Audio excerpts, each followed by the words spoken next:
Ada.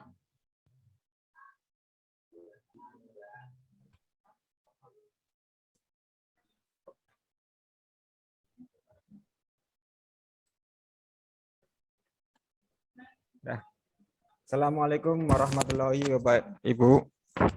Waalaikumsalam warahmatullahi wabarakatuh. Selamat sore. Masih Sore, semangat Pak. Bapak Ibu? Iya, masih semangat. Alhamdulillah kalau kayak gitu ya. Gimana kabarnya? Sehat Mas Ibu, Bapak? Alhamdulillah sehat, Pak. Jadi suasana yang lagi pandemi seperti ini ya Bapak Ibu ya. Iya, Pak. Ya, baiklah. Untuk memulai ini acara ini ada sedikit ice breaking ya untuk mencairkan suasana. Ini Bapak Ibu, kalau saya bilang selamat pagi, tepuk tangan satu kali ya. Kalau selamat siang, 2 kali. Kalau selamat sore, 3 kali. Bisa dimengerti Bapak Ibu? Siap. Ya. Kita langsung aja ya. Selamat pagi. Selamat malam. Nggak ada selamat malam, Ibu ya. Selamat sore. Sore. 1, 2, tiga. Ya udah Bapak Ibu ya. Baiklah, langsung saja ya. Pada kesempatan sore hari ini saya selaku pemateri akan memaparkan tentang modul ajar Bapak Ibu ya. Ini akan saya share materinya terlebih dahulu. Sudah keluar Bapak Ibu?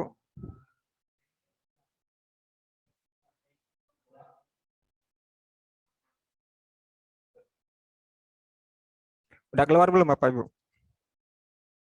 Belum, Pak. Belum. Belum.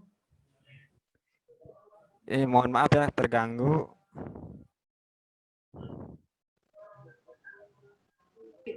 Sudah, Pak. Udah keluar. Nah, ini pada kesempatan sore ini saya selaku materi akan memaparkan tentang modul ajar. Ini ada pada kesempatannya adalah tentang konsep modul ajar dan komponen modul ajar. Ya Bapak Ibu. Nih, konsep modul ajar sendiri adalah sejumlah alat atau sarana media metode, petunjuk, dan pedoman yang dirancang secara sistematik dan menarik, Bapak Ibu. Modul ajar sendiri merupakan implementasi dari alur tujuan pembelajaran yang dikembangkan dan capaian pembelajaran dengan profil pelajar Pancasila sebagai sasarannya. Yang memiliki ada 6 komponen ya dalam profil Pancasila, Bapak Ibu. Di antaranya bertakwa pada Tuhan Yang Maha Esa, berkebenaan global, mandiri, kreatif, itu semua Bapak Ibu ya. Modul ajar disusun sesuai dengan fasenya, perkembangannya. Ada fase A sampai dengan fase F. Ada 6 fase Bapak Ibu. Nah, kenapa si guru harus perlu memahami konsep mengenai modul ajar? Di sini agar mengenai modul ajar ini agar proses pembelajaran lebih menarik dan bermakna pada peserta didik. Yang kedua tentang komponen modul ajar. Guru dalam satuan pendidikan diberi kebebasan untuk mengembangkan modul ajar sesuai dengan konteks lingkungan dan kebutuhan belajar peserta didik. Yakni adalah berpusat sesuai dengan pelajar merdeka, berpusat pada peserta didik ya. Modul ajar ini dilengkapi dengan komponen-komponen yang menjadi dasar dalam penyusunannya. Komponen modul ajar dalam panduan dibutuhkan untuk kelengkapan persiapan pembelajaran, komponen modul ajar bisa ditambahkan sesuai dengan mata pelajaran dan kebutuhan. Masya Allah, Bapak luar biasa, Ya. luar biasa. Komponen modul ajar ini adalah lihat gambarannya seperti ini Bapak Ibu ya. Di dalam modul ajar ini mencakup seluruhnya ya, dari mulai profil pelajar Pancasila, capaian pembelajaran, alur pembelajaran, itu berada dalam modul ajar di dalamnya.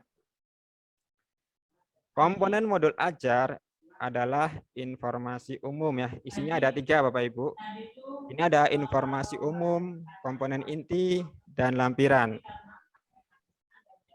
Di dalam informasi umum itu terdapat identitas sekolah, kompetensi awal, profil pelajar Pancasila, sarana dan prasarana, target peserta didik, model pembelajaran yang digunakan. Itu adalah isi dari informasi umum. Lalu yang kedua adalah komponen inti, yakni berisi tujuan pembelajaran, pemahaman yang bermakna, pernyataan pematik, persiapan pembelajaran, kegiatan pembelajaran, asesmen, pengayaan remedial, dan reflektif serta didik dan guru. Yang berikutnya terakhir itu adalah lampiran. Lampiran ini berisi kerja peserta didik, bahan acuan guru dan peserta didik, terus ada glosarium dan daftar pustaka. Kita ke bagian informasi umum yang berisi identitas modul. Itu terdiri dari penyusunan institusi dan tahun disusunnya modul ajar, jenjang sekolah, alokasi waktu, dan kelas. Komponen awalnya adalah pengetahuan dan atau keterampilan yang perlu dimiliki siswa sebelum mempelajari topik tertentu. Komponen awal merupakan ukuran berapa dalam modul ajar yang dirancang ya. Ini profil Pancasila ini mencakup ada 6 komponen yang itu dimasukkan ke dalam modul. Lalu sarana dan prasarana. Ini sarana dan prasarana ini merupakan fasilitas dan bahan yang dibutuhkan untuk menunjang kegiatan pembelajaran. Ya, itu. Kesediaan sarana dan prasarana ini menunjang sekali untuk kegiatan belajar, Bapak Ibu. Lalu ada target peserta didik.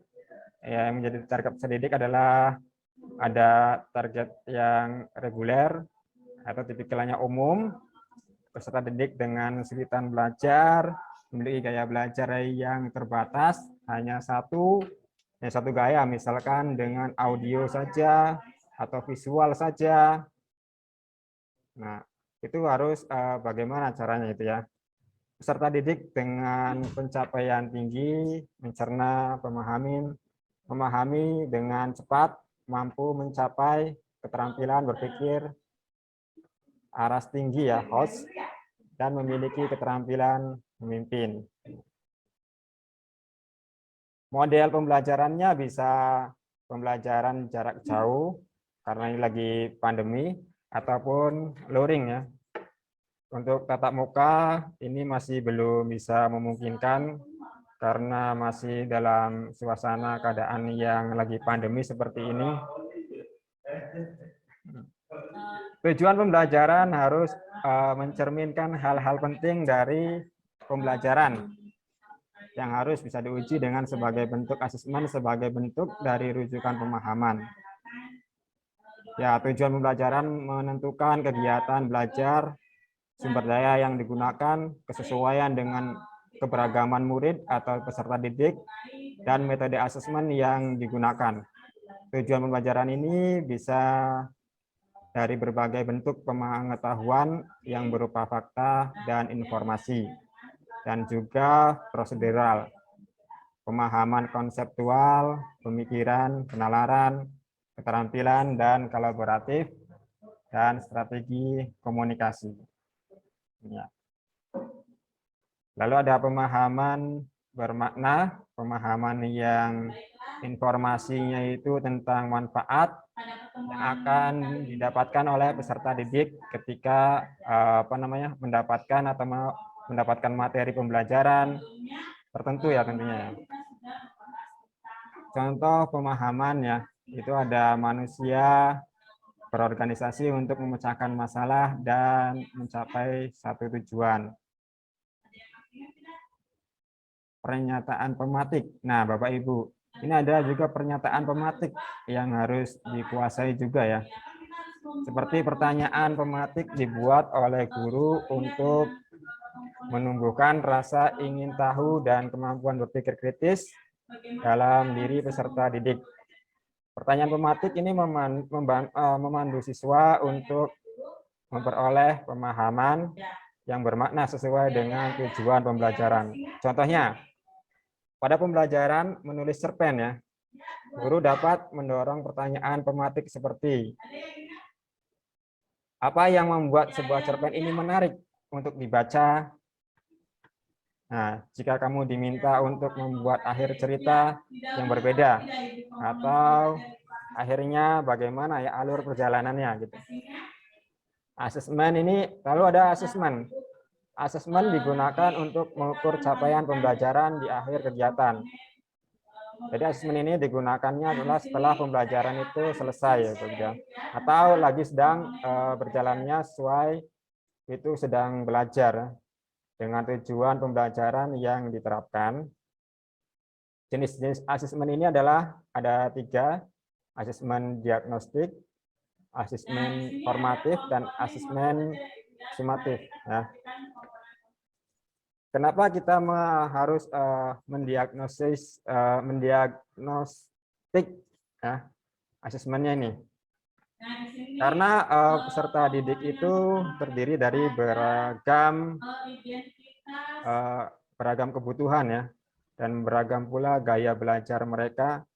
Ada yang gampang paham, ada yang sulit untuk memahami, ada anak yang sekali baca langsung paham, ada yang berulang-ulang kali baru bisa paham, bahkan ada anak yang nggak bisa paham sama sekali gitu. Nah, di sini kita juga sebagai pendidik ini bukanlah dukun ya, yang diagnosisnya sama semua ke setiap pasien yang datang sama semua gitu ya. Nah, kita melihat juga untuk diagnosis ini dari karakternya, gaya bahasanya, tingkah lakunya. Dan jika kita salah diagnosis ya, mungkin ini akan terjadi kesalahannya itu fatal ya Bapak Ibu ya.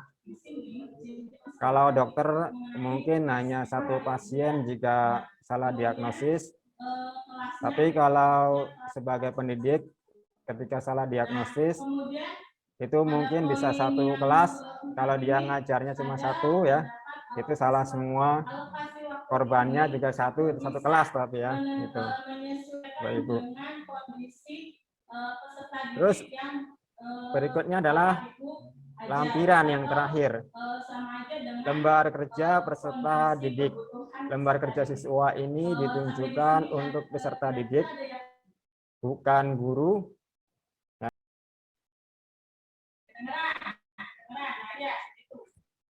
Udah, Pak? Ya. Ya, mungkin itu aja Bapak Ibu yang bisa saya sampaikan. Kurang lebihnya saya mohon maaf. Billahi taufik wal hidayah. Assalamualaikum warahmatullahi wabarakatuh. Waalaikumsalam warahmatullahi wabarakatuh. Mungkin ada yang mau